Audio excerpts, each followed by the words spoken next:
What's going on, everybody? And welcome to the Ask a CISSP episode of The Other Side of the Firewall, where we talk about the latest and greatest of cybersecurity news, as well as we highlight those movers and shakers and glass ceiling breakers, those people who've broken into the other side of the proverbial firewall. My name is Ryan Williams, and today I'm joined by one of those glass ceiling breakers, those people who've crossed the other side of the firewall. I am with Dr.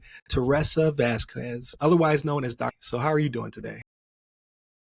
I'm lying. My back hurts. But other than that, I am doing great. I have a Herman Miller chair that I got for $100. Okay. So that's been helping me a little bit today. Got you. So you've dealt with me. So behind the scenes, I've done this intro like 4 times.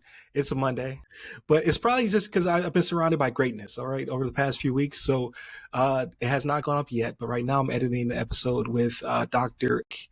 Todd Hollis. So he was on the show, 30-year Navy veteran, cybersecurity professional, and professor like yourself. And then before the episode airs, right? So a little bit more behind the scenes, I'll have on again Dr. Joseph J. Burton Miller. He'll be on the show as well. So that's 3 doctors back to back. Man. Right? Surrounded by Black excellence over here. So that's it is some excellence. I don't know if I would do it again, but yeah, it's definitely one of those things. And like, honestly, I've had to come to terms with that I'm older, because being seen as like someone who has like what you described, I don't feel like I've broken the glass ceiling. I feel like I keep bumping my head up against it, and they won't let me out because they already know it's going to be trouble. So really, they don't need to let me out because it's going to be trouble no matter what. But it's one of those things where you realize, wow, like I have done a lot in my life, like, because really, anybody who gets to, I'm in my mid 40s, so anybody who gets to this age, I think, can look back and say, wow, I did a lot in my life. But I am really always busy. I try to make sure that, like you said, moving and shaking, right? And making sure that like what I'm doing counts for something. I started therapy recently, and this morning I had a therapy session, and I got really emotional because I was like, one of the biggest things in my life that matters to me is that when I die, I'm not forgotten. And I'm like, well, when I'm dead, I'm not going to care, because I'll be dead. But, we live all our lives trying to do something, right? Whether it's trying to reach a goal that we want, whether it's trying to obtain some things. And for me, my goal is like, I just don't want to I don't want the work that I'm doing to be forgotten. Absolutely. So that's legacy, right? And we've talked about that in the past on the show as well. I think it was with last time, it was Rico Rando. He said something similar, right? It's not just about the bag, right? That will come over time. It's really about achieving that legacy. Like, what am I leaving for those behind me, whether it be, relatives or just the people I've touched, right? Mentorship, things of that nature. He was a Marine veteran, so we discussed a lot of that as well. That's absolutely a phenomenal thing to want to do, as well as like therapy is like amazing. So it's necessary. Yeah, like it's absolutely necessary. Yeah. And I think a lot of times, so I've started it when I'm on like the happy, right? Which is not normal, right? So like I've been in and out of therapy, and usually it's been because like my childhood and my upbringing is very dark. And so I try not to go to that place. And sometimes, mentally to me, tech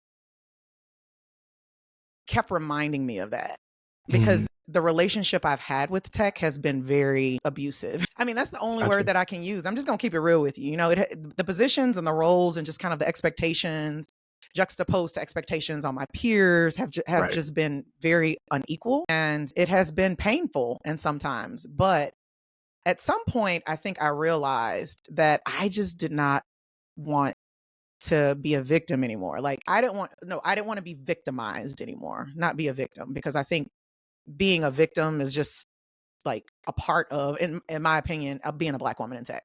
But I didn't want to be victimized, because that's an action, right? That's the thing. I wanted the fear and the scaredness, and just, for lack of a better word, that I had, I wanted other people to feel that if it was necessary. Gotcha. And it all came to a head when I was laid off in 2016, end of 2016, I think it was 2016, 2017. And with a doctorate and 20 years of experience as a software engineer, I couldn't get an interview. And I was like, what is going? Yeah, I'm like, what is going on? Like, am I just not good at this? Like, and you already ask yourself that, you're already thinking and comparing yourself. And now I'm finding myself in a virtual food stamp line, trying to get food stamps for my family. And I'm like, how did I end up here? Like everything that I've done was predetermined, so I didn't get to this place, right? I went to school. I learned the craft. I became, what do they call it? A crafts person, right? I did all the things that I thought were necessary. And here I am in the food stamp line. And something clicked.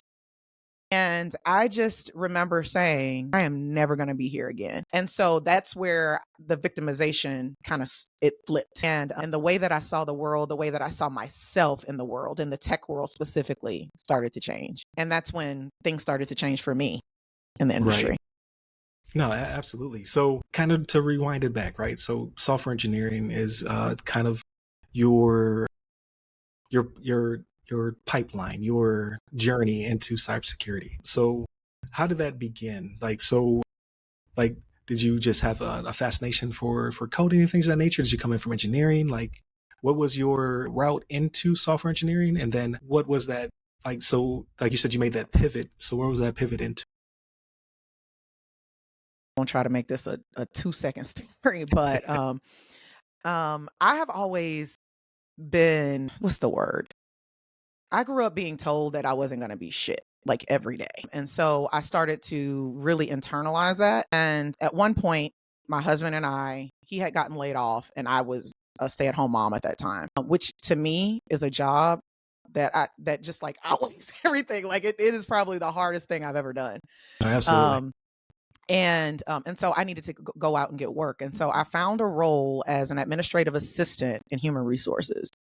Now, how I look working with people, cause honey, I barely leave my house. But listen, the family needed the money, and they offered me the job. And 3 weeks into it, I was like, oh my gosh, I cannot, because we were laying people off, and I was having to call people into the office and not tell them why. And it was like, I was like, I can't, because I'm too honest of a person to be doing that. And luckily for me, the CEO, or not the CEO, the vice president, because it was a college, a HBCU, the vice president of IT took a liking to me, and he had an open role for an assistant to the VP. And he asked me if I wanted it. And I was like, hell yeah. Like, when do I start? Like, you are saving me. And I got over there, and we were, in IT back then, like the training was in IT for like the technical stuff, and Right.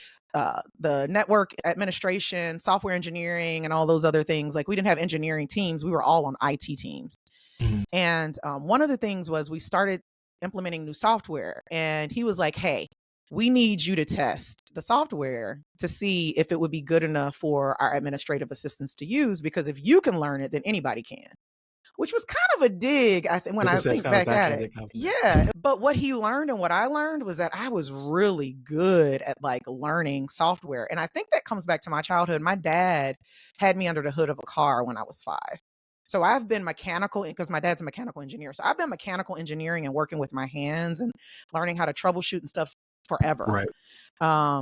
And so I found that was literally what I was doing. It was just with software. And I left and went to college because he told me I was too smart for that job. And so he was like, if you want to go to school, we will support you. And I actually went to school while I was working there for a little bit, but I wanted to go full time. And he said, if you graduate and I'm still here, I'll hire you back.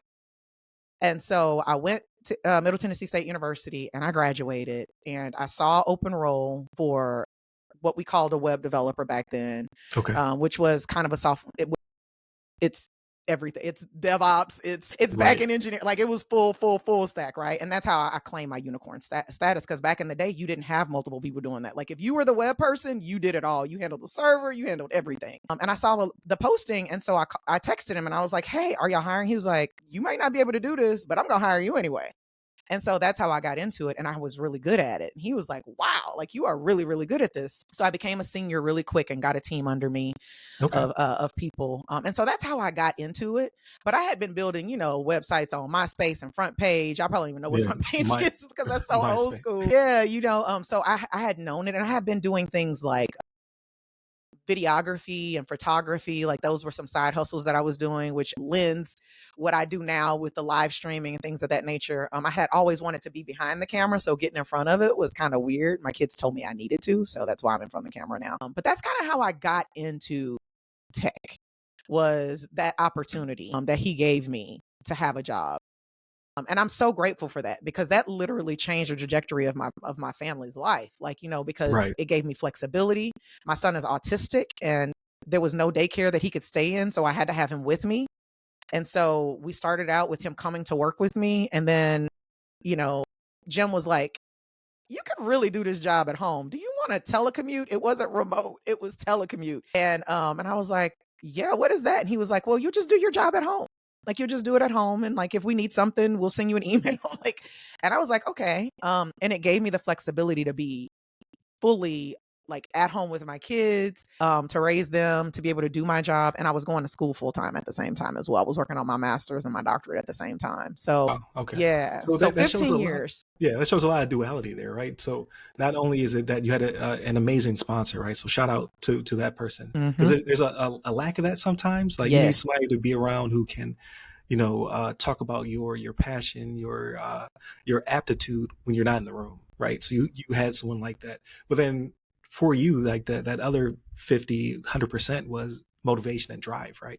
Because just because someone's presented with an opportunity doesn't mean that they'll take it. Right. So having those two, come together, like that synergy, like that's amazing. And now you're doing like 15,000 jobs. I see you on the live streams.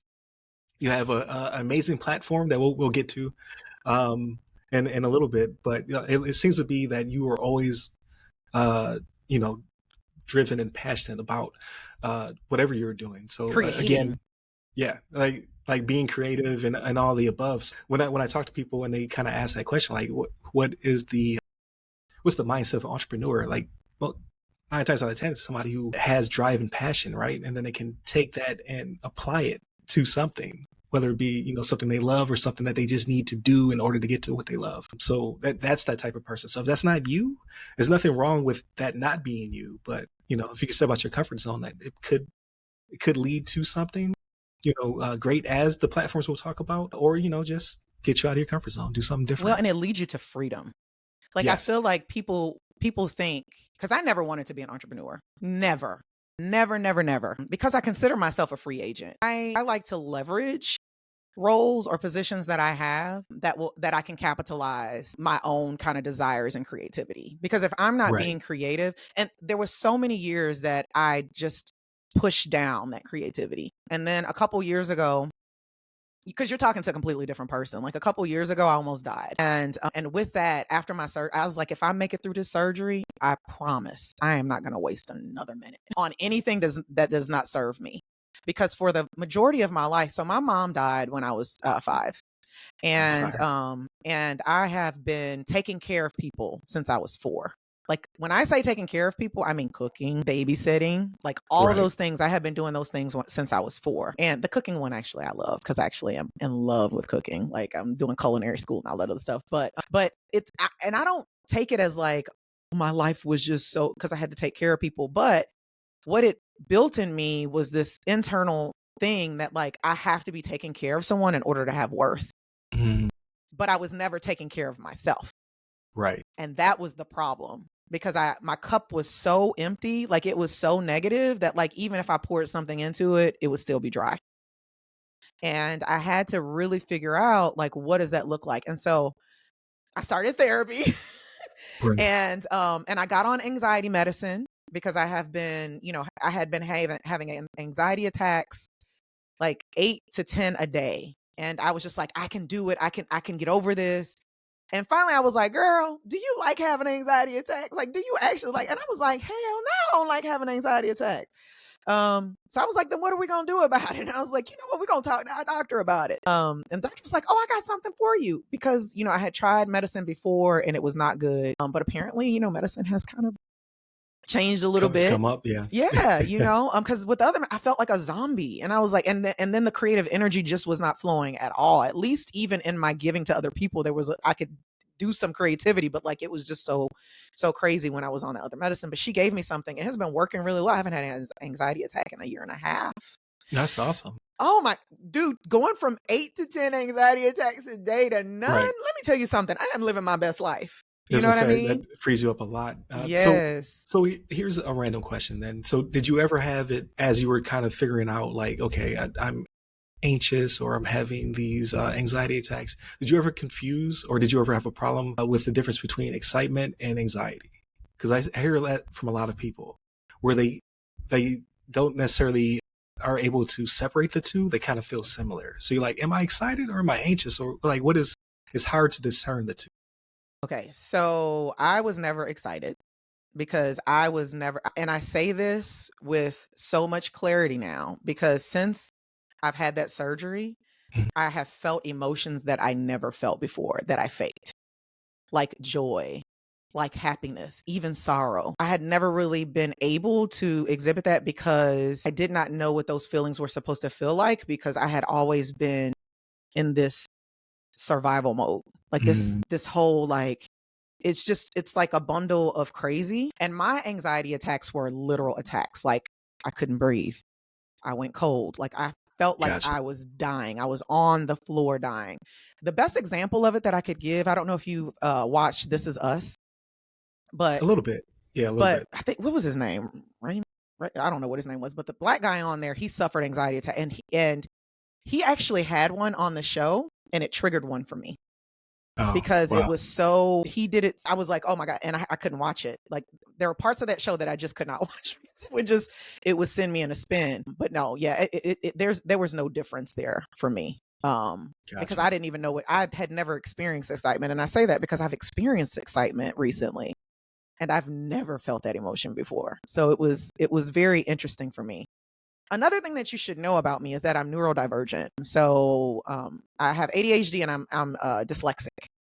And Okay. so my mind works differently, how I handle emotions work differently, and my brain never turns off. Mm, And so with that kind of run, like the ability to make my brain stop was never something that I had. Through therapy, I've been able to work on things that kind of like, okay, when you feel this or when you experience this or when you feel this right. way, like this is a trigger. And I was never able to identify those before. And that's why I say the benefit of therapy is because sometimes we're walking around here and like we don't know what's going on. We don't even know what's happening to us because we haven't really taken the time to identify that something is wrong because it's our Right. normal.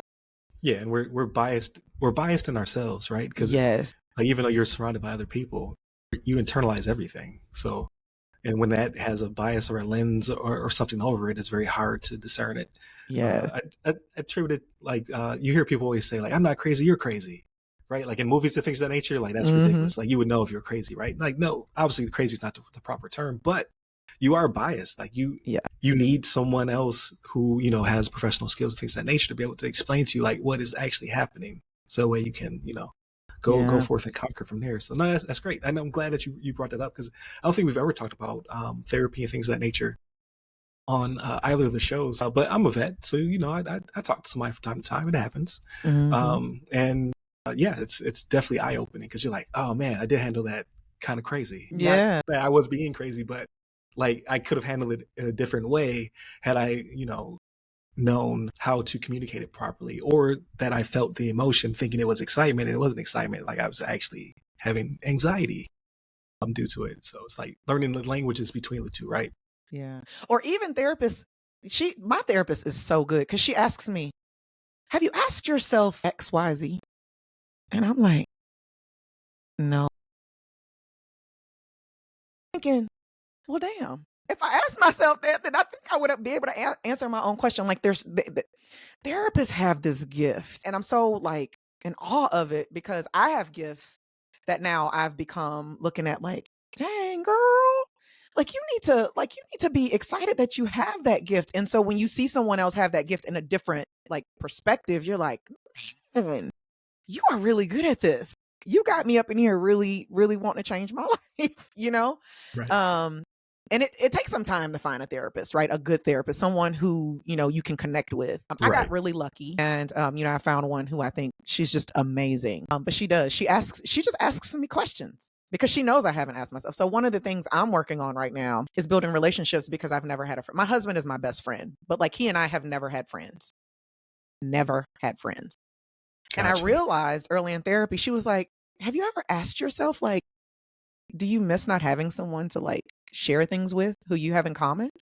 And I was like, but I have my husband. And she was like, well, how much do you have in common with him? And I was like, well, we're married. and we both have like the up and down beds, and I love him tremendously. He's my best friend, but we are night and day.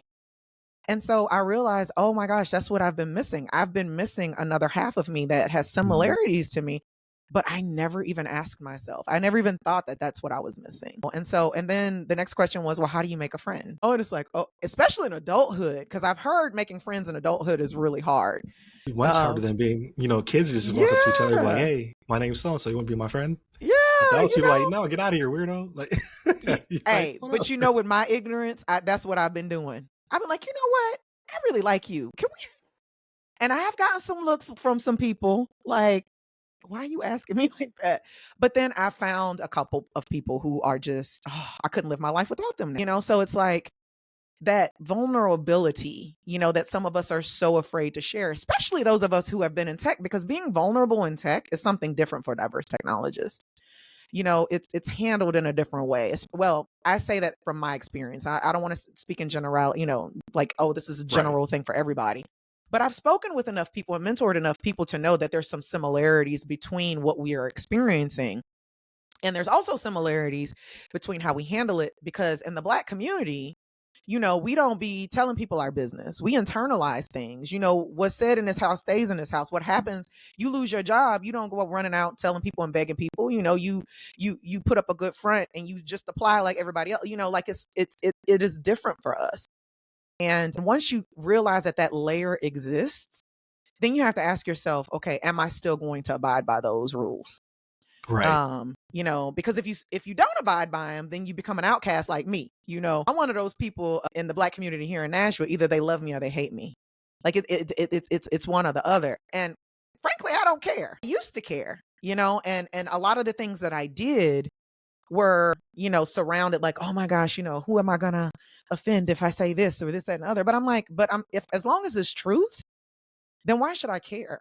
Right. And it doesn't have to be truth for everybody. It's my truth, and because I'm important and my experiences are important. And when I started to share my experiences, other people started to say, well, wait a minute, I've had that same experience. What did you do to like, what was your solution? And that's how I've started to build community. I mentioned earlier that my kids told me, Madre, they call me Madre, we sit here and we watch you. Every time you cook, because I love to cook. When I tell you I love to cook, you have not seen my kitchen. It's crazy. My dream is to be on Hell's Kitchen, not because I want to be on Hell's Kitchen, but because I want Gordon Ramsay to mentor me. I love that. I just love who he is as a person, but maybe if I meet him, I'll hate him. But my perception of him is very much like the type of person I'd want to learn from. But they're like, man, you're like cooking, the music's going, and you're coding. Like, that's a show. People will watch that on Twitch. And I was like, what's Twitch at? And they told me this like years ago. And I did some research and I was like, nah, I don't think Twitch is for me, because them people on there, honey, they too honest with each other, honey. I don't want anybody to come on here and start talking crazy to me. And I already had like this insecurity about sharing my code or, showing what I was doing and stuff like that. So I was like, ain't no way I'm finna do that live. And then I started teaching at a boot camp. And that changed all of that, for me, because you deal with a lot of people, and being in a boot camp, like, you have different levels of knowledge and you have to meet them where they are. And I had already been teaching at Trevecca for many years, but nothing as highly technical as the thing that I do every day. I taught tech, but it wasn't like coding or anything like that. And so it changed me. It changed my perception. And I said, I told hey, I need y'all to hook me up. Show me how to get on this Twitch like the old people do. And they got me on there. They got me a channel. They taught me about, how to become an affiliate and all this other stuff. And now, honey, I love it. I think it's a great community. I've got a Discord. See, it's over here. Right. And see, that's what blows my mind, right? So you're like, Twitch, you had to talk to the kids to help you hook it up and whatnot. I get Twitch. I don't get Discord. It's just nonsense. Discord is where it's at, man. I know some people are on it, but when I open it up, I'm just like, what is happening? Man. I don't understand. It's so many windows. Now that I will agree with, because I'm gonna tell you, I got into, I've had my Discord like server for like 4 years, and I never did anything with it because I was like, this is a hot mess. I have ADHD. There's too much going on over There's here. a lot. You know, and then you can talk, and it's like, what the heck? And then like one time I was in a channel not knowing that my microphone was on because I didn't know how to use Discord. Honey, they were hearing all kinds of stuff, I'm almost certain. And somebody finally sent me a Slack message and was like, even though we're on Discord, they were like, I was like, oh my God, for how long? And they were like, for a long time. So that was very interesting. But I learned how to use Discord. Not only have we learned how to use Discord, but we have built at Repton Tech, we've built bots, we've automated a bunch of stuff. We've got it kind of like, we've capitalized the ability to kind of really get people in and out, because my audience they are loyal and faithful, but they're not talkative. Right? They're not a community that's like popping. People will ask questions. I get more DMs than I do, anything happening in our Discord. But people like to know that like they can see where the stuff is at. Like they can get the information, and they know that they have a community of people that if they need something, they can ask. Right. So before we get too far ahead, then. I'm sorry. Okay. No, you're good. You're good. This is good. This is a great conversation. So I like how every time I talk to somebody, right? Like I try to not come in overly prepared, but then also depending on how they think and their cadence and things of that nature, I try to just go with the flow, right? So this is a very unique episode. So with that being said, so what is Repton Tech? Like, where did the idea come from? How long has it, been around and established? And then how did that feed into Flix? Okay, so my daughter and I are software engineers. We are both very accomplished, even though she's only been doing it for 4 years. Well, professionally for 4 years. I actually started getting her into coding when she was 9 because I knew that was going to be her thing. Yeah, Mason's going to Code Ninjas. Well, she didn't want to do it. She didn't want to do it. She like pushed back. She did not want to do it. But I could see in her, I was like, she's going to be an excellent software engineer. She's going to be so good at this. And I kept putting her in the camps and stuff, because I do that to my kids. I put them in camps and I don't ask for permission, because I'm like, as long as like I'm paying for your food, I'm going to put you in, I'm going to expose you to a lot of different things. At least try it. And if you don't like it, then we won't do it again. But if it's, if it's your first time, then at least try it. And so there were a lot of camps like that. And she never said she didn't want to go, but you could tell that she didn't like it. So I stopped pushing on her when she got to the age that I feel like high school teenager, where she should start making her own decisions. And so I was like, okay, I'll leave her alone. And she went and she got a job at Amazon in their box facility or whatever. 2 weeks later, she came back and she said, hey, I want to look at that software. Right. That's hard work. I had a cousin who worked there. He was like, it's grueling. Yes. I mean, I don't think she realized how hard it was going to be. And so she went to the boot camp we both now teach at, and of course went with flying colors. I mean, she was just amazing. Left out of there, went into a Fortune 500 company, killing it. Did that for like 4 years. And now she's working full time at Repton Tech. But I say that because it's important that everybody understand that like my daughter and I have been very, very interactive in our local community. Like it's so important to us that like we participate in diverse meetups or even diverse groups. We've always wanted to do that. But like I said, either you love us or you hate us. And we found that there was more hate than anything else, because we are different. We like D&D. We like, well, I know a lot of Black people who like anime. I'm not one of them, but we're super nerdy, right? We're super nerdy, and we speak our minds, and we don't let anybody walk all over us. There's been some examples of, in front of us, people disrespecting somebody else and the person allowing themselves to be disrespected. And we don't do that here, and people don't like that. Like they don't like that confrontation. And so for us, it was just easier for us to be like, okay, who are we going to support? So we went around the room and we found all these organizations. I was on boards of them and stuff like that. And we kept running into instances where there was something that they did not support, whether it was the LGBTQIA community, whether it was the Black community, whatever it was, there was some kind of prejudice. And we were like, okay, do we want to continue to support and pour our money into these organizations who really aren't serving who they say they're going to serve? And we did that for about 2 years. And finally, we looked at each other and we were like, I think we're going to have to build our own thing. Because if we don't do it, then people like us are never going to find their people. And I was like, damn, both of us looked at each other because I don't like leaving the house. So I was like, I don't know. Okay, how are we going to do this? Now, she's a little bit more extroverted than me, but I am not, but she's shy. So I was like, okay, what are we going to do it and what are we going to call it? And so we called it Code Tracker. We called all these different things. And finally I got to, you know what? Honestly, at the end of the day, the reason why I have been so successful is because of my rep. It's my rep.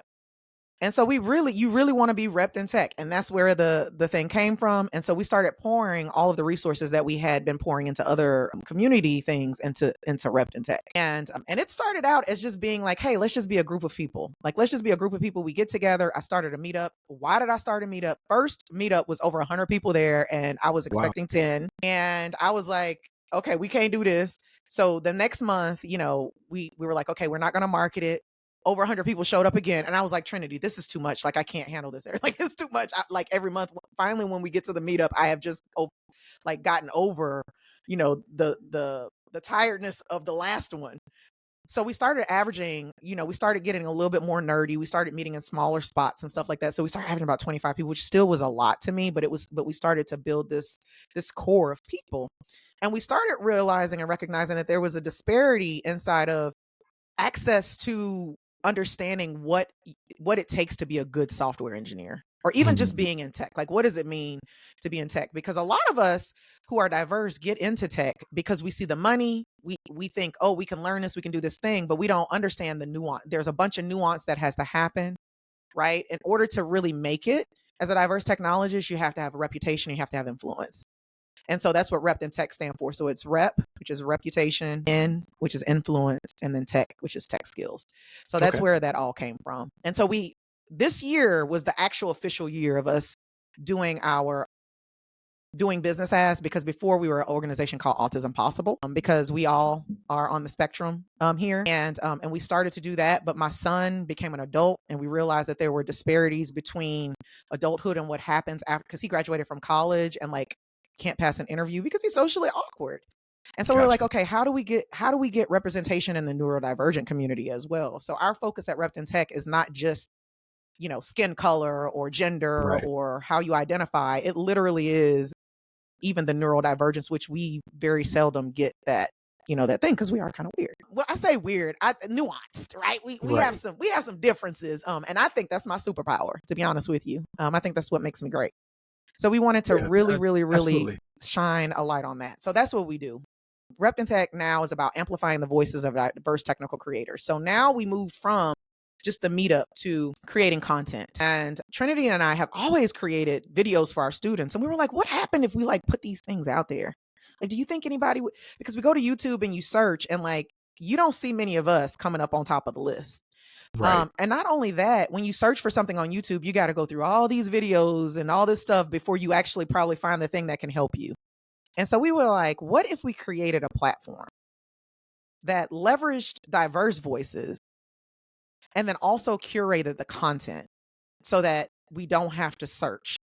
Well, if we're looking for cybersecurity stuff, we know it's all going to be good. It's all going, and then it's going to probably be by somebody who I can relate to. What if we created that? And what if we named it Netflix? Because it's a mixture of Netflix and Hulu. You get the live streaming, but then you also get the specialty stuff, but then you also get shows, shows that you can go and look at. It's a hodgepodge of all of those different things. And so that we're still discovering ultimately what it's going to be, but I have loved it. I have absolutely loved it. A team of 3 of us kind of got together and we started working on it at the beginning of the year. And so Repton Tech really started officially at the beginning of this year. And I would say we've had a good year. No, yeah, absolutely. So, because we found each other through a mutual connection, right? So it was Elizabeth Stevens from DBS Cyber, and she was like, "Hey," we did our interview, and then we had another episode where we were talking about CrowdStrike as it was happening, right? Because that was the buzz, everybody was talking about it, and she was like, "Hey, you have to meet Dr. T. I think this would be a really good connection for you to have." So then when I searched for you on LinkedIn, I saw you had a lot of color and a lot of personality on your page. And I was like, okay, I'm going to check out her next live stream. So and that's when I popped in. I think you're watching the Olympics. So you're watching the Olympics cheering. And then I was like, okay, I can get down with this. I like this format. I don't do anything live. So this is recorded right now, and you can't see my screen right now, but there is something happening where my browser is crashing. My God. This is why I don't do live. So I can't see you, but I can hear you. And I was just like, you know what? The show must go on. Yeah. But yeah, so I was like I definitely want to get in contact with this person, do something recorded, right? And then just, get a feel for your personality and things of that nature. And then that's when you shot me the message about Netflix. I was like, this is an amazing platform. I don't know why no one like shouting from the mountaintops about this. So I definitely have to talk to you about it and get to know more about this. So like, yeah, that platform is amazing. And it's cool to see all of your curated content, right? Like it looks as though you're very selective of who you choose. So me and my co-hosts appreciate that. What does the future look like for Redflix? It's a really good question. And Trinity and I have been talking about that because there's a few ways we could go. But I really, really, really, so our pillars, again, I keep reiterating this, but our pillars are reputation, influence, and technology. And you cannot build your reputation or your influence in this day and age if you're not creating content. Hard stop. Like, it doesn't matter if you want to do it. It just does not matter. User generated content is the future of influence.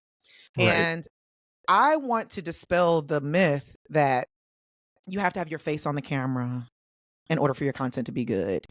You have to, do a lot of work in order for your content to be good. You have to do 15 takes in order for your content to be good. Most of the content that I create is in one take. And you can tell Right. because I'm in and because I don't care. I am not trying to give a perception that is not me. And at the end of the day, if you don't want me, then I don't want you either. So the content for me is very much like, hey, when you first start, you're going to be bad at it. And that is okay. But as you keep doing it and you keep creating and you keep creating, you're going to get better and better and better until the point where you're like, dang, I'm really good at this. And you're going to look around and you're going to be like, my life is totally different. My life changed because I wrote blog posts. So let me tell you this thing. You don't know this. But after I got laid off, I couldn't find a job. And so I was like, what am I going to do? Here I am getting food stamps. Like, I can't live off food. Like, they're not going to give them to me forever. Well, I don't know if they would or would not, but I'm like, what are we going to do? And so I was like, you know what? I'm going to go to a coding boot camp because maybe I don't know what I'm doing. Maybe that's what it is. And so I was going to actually go to San Francisco to a coding boot camp that was like a 9-week coding boot camp. And I was like, how am I going to do that? We broke. Am I going to do it on credit? Like, what am I going to do? Right. And my husband was like, wait a minute. There's a boot camp here in Nashville. I was like, I don't think so, because I would have heard of it. He was like, man, I think there's a boot camp here in Nashville. And I got connected with someone, went to a meetup, and they were like, yeah, there is a boot camp in Nashville. It's called Nashville Software School. So Okay. I went there. And the reason I went there was because I looked at their website and every place that was rejecting me literally was listed as a sponsor or like a organization that had been hiring their graduates. So I was like, okay, well, then we gonna do this. So I didn't tell them that I had like all this experience. I just went in there and I was Sasha Fierce, Beyonce does Sasha Fierce. Like, I went in there, I was literally a completely different person. I was outgoing but honey, I was exhausted at night. And so I went to this boot camp and I got to meet CTOs and people who I would never be in the room with ever. And so I started writing blog posts about my experiences about them. And then I went on LinkedIn say, hey, I wrote this blog post about you and I just wanted to share it with you so that you can see like the impact you've had on me. And then they started sharing them. And then they started my circle of influence started to grow and grow and grow. And then I started doing hackathons.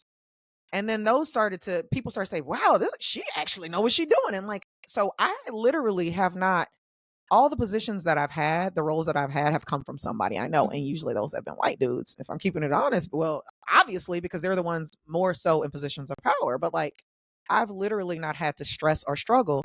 And I look around my life right now and I just can't believe that this is my life. Because 5 years ago, I was getting food stamps. Like, I look at my life and it's all because I started to create content. Hard stop. So that's Redflix. That's why we do Redflix, is because I want diverse technologists to understand how critical it is. And so our next step, you asked me what our next thing is probably going to be the build out of our creator platform. Because I believe that if you create content, you should be getting some sort of benefit from it. And so we want to build this community type of like, hey, we're supporting each other. We're helping each other. Like you say, you don't do lives. Well, what if I helped you with that? What if I did your lives for you, produced them for you so that you could have this badass stream and all you have to do is focus on this thing? So now we're sharing resources. Now we're sharing, the benefit of each other. We're both getting the benefit of it because, yeah, you get a dope show and I get to say I produced it. Right. And that's still a part of creating content. Producing is a part of creating content. So that's what the future, I think, of Redflix is. It's kind of like this, getting people to understand not only the benefits, but helping them to create so that they don't have all of these barriers to entry that a lot of people have. So you know what you put me in mind of, which is like obviously you're very unique. You are you. You know Kev on Stage? He's a comedian. Yeah, I do. Okay, so like Kev on Stage, he started like my wife put me on to Kev on Stage and Tony Baker and all of those guys, right? Before the pandemic, he was doing like movie reviews in his car, like when he was stuck in traffic because I forget what he did at Boeing, but that's where he worked at, right? But he always wanted to be a comedian. He was making content, things of that nature. So he kept trying to sell his shows and things of that nature. And people were picking it up, right? Like he couldn't get a Netflix special, he couldn't do this, couldn't do that. So he started to produce his own things.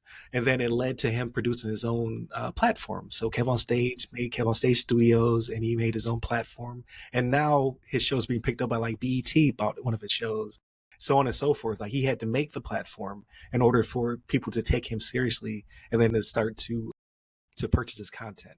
Because at some point, I remember watching one of his specials because I was definitely a supporter. So like if he wanted $20 or whatever for like his pandemic shows, because he was still doing comedy shows, but they were from home, I would give it. I was like, it's worth it. It's worth the price of admission because I got nothing going on. I was stuck in the house too.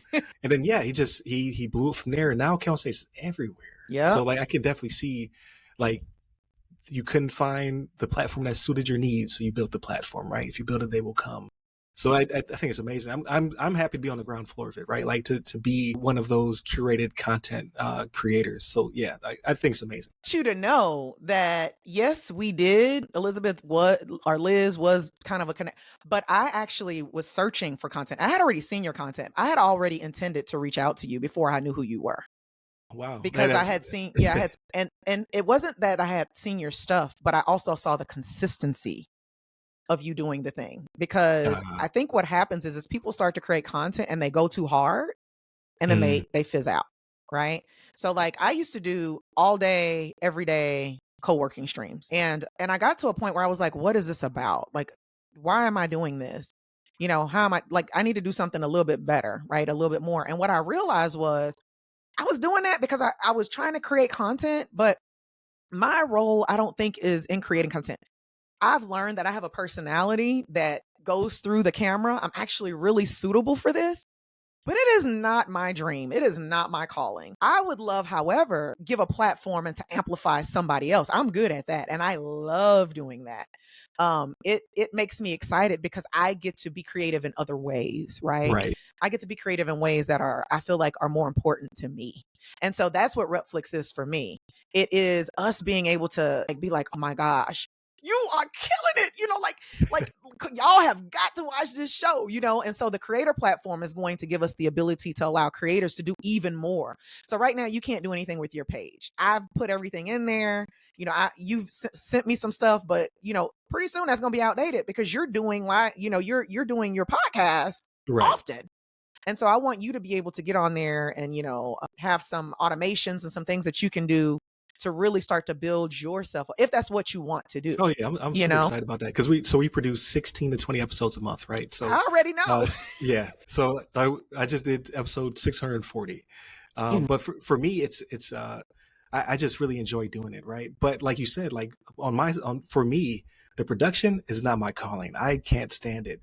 And now I've gotten to a point where, like, behind the scenes, people are starting to see the consistency. I'm still dropping the same amount of episodes, but they're not coming out.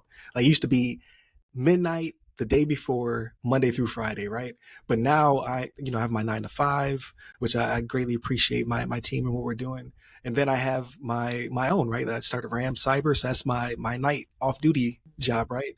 And now the podcast is starting to suffer because of it, because I just cannot get the content out. Like, we recorded all at one time, but it takes a lot to edit, produce, make thumbnails, make social media posts. Even though I leverage AI, I still have to put in that work, right? And now people are starting to see it like, okay, this episode normally I would be able to catch it on my morning commute. I'm not getting it until lunchtime. That's because your boy is struggling over here. And that's what Repflix is. So it's supposed to be a platform that makes making content as easy as breathing. We want to support you in that. And a lot of us are technologists who make content. We're not content creators who are technologists. Right. We're passionate about the things that we're talking about in our content creation, but really at the end of the day, we're talking about the thing that we're actually focused on, which is the tech, right? We all have a 9 to 5, and that 9 to 5 is probably tech related if we're making tech related content, right? So, but we just enjoy kind of like the camaraderie or even just sharing what we know. But it should not be this grueling thing, especially when you have people like me who love to edit, who love to make thumbnails, who love to write. Right. I have a degree in English. Like, you know how many papers I've written, so because I was going to be a lawyer and they say, Okay. being a lawyer, getting an English degree was it. And so, and then I decided I didn't want to be a lawyer. And so I wondered, why did I get this English degree? But because I like reading and writing, like I'm constantly reading and writing. So we have people who can create content or help you produce and do those things with content. And I want them to see their value and their worth too, because that's still a part of content creation. And if we're able to support each other in that way, then you don't have to feel like, oh, I have to miss an episode. Like literally, how easy would it be if you didn't have to do all those things? And Ryan was like, okay, Dr. T's producing for me. All I got to do is show up and talk to the other person. Man, if I always, that's the analogy I always say. I want to be the talent, right? I just want to come in, mic's hot, make it happen, and then walk away. Yeah, exactly. So I can focus on my other 3 jobs, right? No, so now you just great. described what I envision for the future of Flix. Man, I can't wait till you get there, because I definitely want to be on board. I can't wait either, honey, because I'm trying to quit these 50-11 jobs so I can do something that I really love, and that would be amazing for me. Yeah, absolutely. So no, that's great. That shows like your passion, your drive, and now you're going after your dreams, which I think a lot of people get almost to that point and then they kind of fizzle off, like you said, they peter out. I just wish more people could have that self-actualization, right? Yeah. Most people just don't get to that higher level. What is that, Maslow's hierarchy of needs? Yep. I was a psychology undergraduate. Okay. I see you. But before we cut out of here, right? Because like I said, I'm trying to make sure I'm mindful of your time. Plus, I gotta put my nieces to bed, right?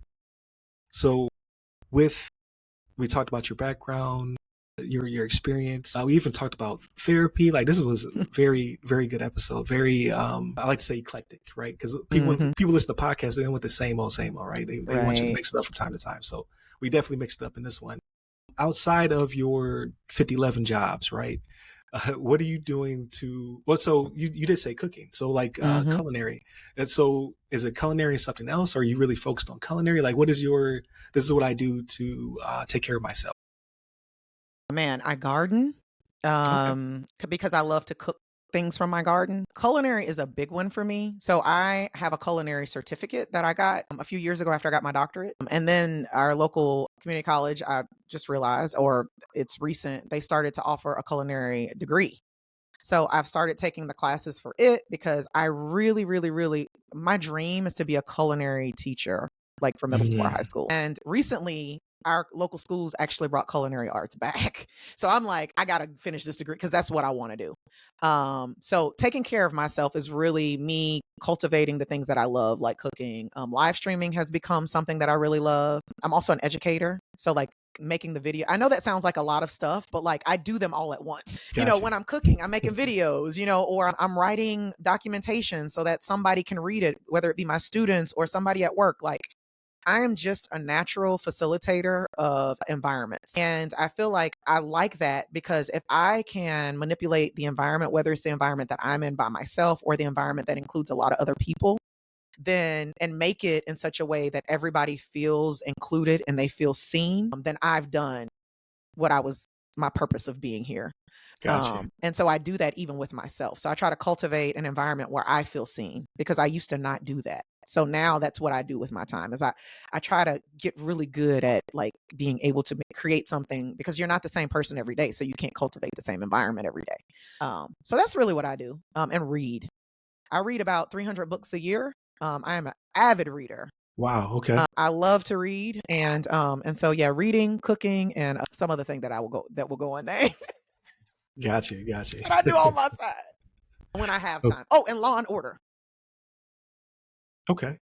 So, like I said, I have to go ahead and land this plane. But as you were speaking, it brought to mind of a bunch of people. If you're not already connected with them, I'm definitely going to have to send out some emails and try to connect you with some of my content creator friends, right? So you have Stats on Stats podcast. Like, these two ladies are amazing. I hope to make some content with them in the near future. They're down here as well. So then you also have the Cyber Coffee Hour. So that's the Dr. Joseph Burt Miller. Nice. So they're also doing the cybersecurity thing, content creation, and then Alfredo, he is into culinary and things of that nature as well. So you have Kenneth Ellington, he's also into culinary. So Okay. in charge of the ECA, so the Ellington Cyber Academy.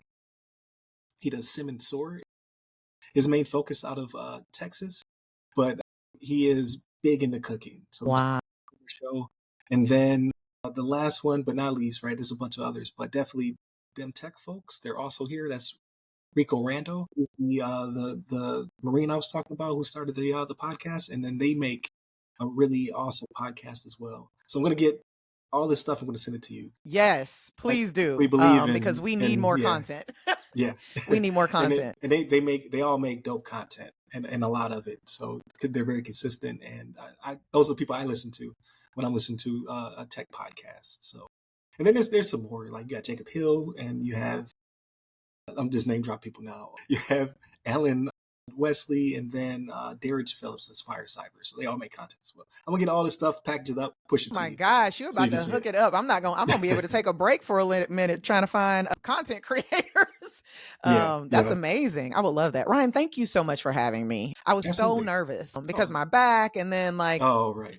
I don't think people realize that like the reason I live stream is because I'm so nervous, and if I record, then I'm probably not gonna put it out.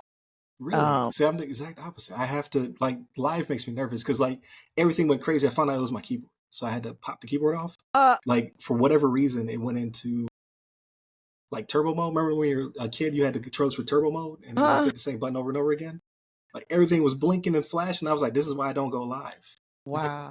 But that's the fun of it because people get to see the thing about live, and I know we're about to quit, but the thing about live is people get to see you actually as you are.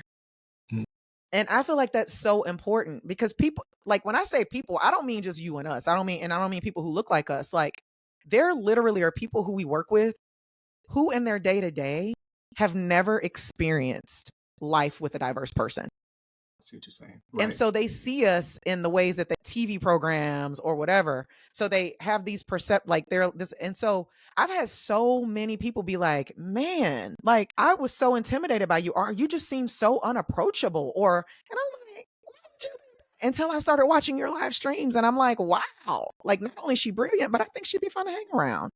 It Mhm. just gives you more of like who you are. And I'm Right. not polished. And so when I edit, my edits are really polished, but I just like the nature of live stream because of that. Like I just won't put it out there, you know. If Got I you. Got you. All right. Well, it was an amazing conversation, and I can't wait to have you back on, right? Because we barely scratched the surface. So definitely continue to watch all the shows. Like I said, we're on like 640 as of this Monday, so it'll be 644 by the end of the week. So a lot of content, right? And definitely hit us up by all the websites to go by our name, the other side of the firewall, the other side of the FW, or ask a CISSP. And where can they find you, Dr. T?